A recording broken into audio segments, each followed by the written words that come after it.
کوئی بھی آدمی مصیبت میں ہو، کوئی بھی آدمی پریشانی میں ہو، تو دوستو ہمارے دلوں میں نرمی پیدا ہو جانی چاہیے، ہمارے دلوں میں اثر ہو جانا چاہیے، بجائے اثر کے لوگ کیا کہتے ہیں، وہ تو برابر ہوا، اس کو جو تکلیف ہوئی برابر ہوئی، اور جو اس کو جو نقصان پہنچا برابر پہنچا۔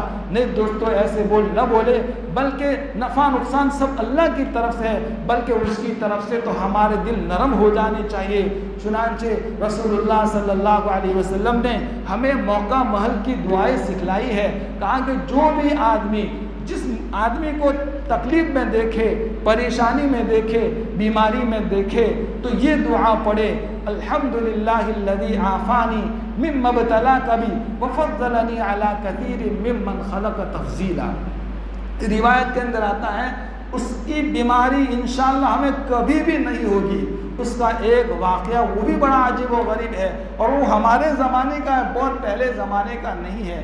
ایک لڑکی تھی، اور وہ جوان العمر لڑکی تھی، اس کو بیماری لاحق ہوئی، اور ایسی بیماری لاحق ہوئی، دن بدن اس کا بدن گلتا گیا۔ اس کے رپورٹ کروائے، خون کے پیشاب کے رپورٹ کروائے، تو رپورٹ کے اندر کینسر بتلایا گیا، اور وہ مالدار آدمی تھے، تو وہ رپورٹ بمبئی تک گئے، اور بمبئی سے یہی رپورٹ کے اندر خبریں آ رہی کہ اس کو تو کینسر ہو چکا ہے۔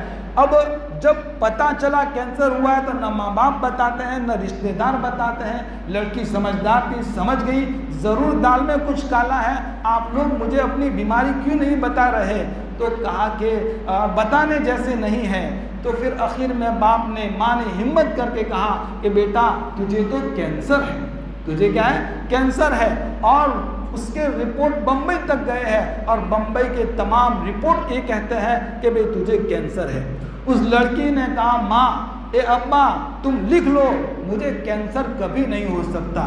اس یقین کے ساتھ اس بچی نے کہا کہ مجھے کینسر نہیں ہو سکتا۔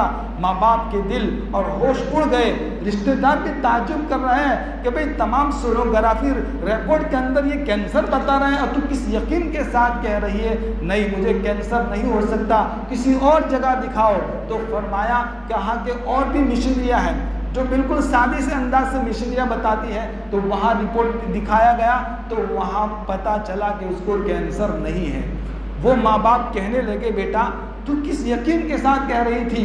کہا کہ میں نے اپنے محلے کے اندر کینسر کے 3 پیشنٹ دیکھے، اور اس وقت میں نے یہ دعا پڑھی ہے الحمدللہ الذی عافانی، جو میں نے بورڈ پر بھی لکھی تھی، اکثر ساتھیوں نے یاد بھی کی ہے، الحمدللہ الذی عافانی مما ابتلاک بی وفضلنی علی کثیر ممن خلق تفضیلا۔ وہ دعا میں نے یقین کے ساتھ پڑھی ہے۔ میں نے شعر پڑھا، جو یقین کی راہ پر چل پڑے انہیں منزلوں نے پناہ دی، جنہیں وسوسوں نے ڈرا دیا وہ قدم قدم پر بہک گئے۔ تو مجھے یقین ہے کہ اللہ کے رسول کی بات کبھی بھی، اللہ کے رسول کا فرمان ارشاد کبھی بھی غلط ہو سکتا نہیں ہے۔ آخر پھر اس لائن کی دوائی شروع ہوئی، اور اللہ تبارک و تعالیٰ نے اس کو شفا دے دی۔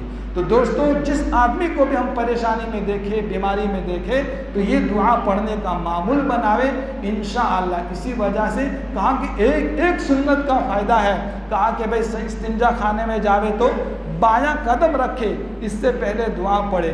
استنجا خانے سے باہر نکلے تو دانا قدم پہلے باہر نکالے۔ اس کی وجہ سنت نبوی جدید سائنس مدرسے میں ایک کتاب ہے، اس میں یہ بات لکھی ہے، کہا کہ استنجا خانے میں اگر ہم بایاں قدم رکھیں گے، اللہ نہ کرے موت کا وقت آیا تو ہم باہر گریں گے، سنداس کے اندر، استنجا کے اندر نہیں گریں گے بلکہ باہر گریں گے، کیونکہ دانا پیر یہ طاقت والا ہوتا ہے اور بایاں پیر ذرا کمزور ہوتا ہے۔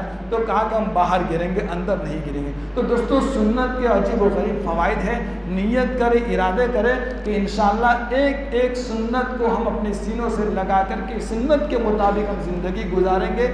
اللہ تبارک و تعالی ہم لوگوں کے دلوں میں نرمی پیدا فرماوے، اور اللہ تعالی ہمارے دلوں کی سختی کو دور فرمائے۔ روایت کے اندر آتا ہے کہ نرم دل آدمی سے اللہ بھی محبت کرتے ہیں اور لوگ بھی محبت کرتے ہیں۔ کبھی بھی ہم توتلی زبان سے کسی کو برا بھلا نہ کہیں، بلکہ صبر اور شکر کے ساتھ زندگی کے چنیا میں گزارتے رہے۔ انشاءاللہ ہماری دنیا بھی بہتر ہوگی، اور آخرت کی جو لامحدود زندگی آنے والی ہے وہ بھی انشاءاللہ بہتر ہوگی۔ اللہ تبارک و تعالی ہم سب کو اس پر عمل کرنے کی توفیق عطا فرماوے۔ اللہ تعالی ہماری دنیا بھی بہتر بنائے اور آخرت بھی بہتر بنائے۔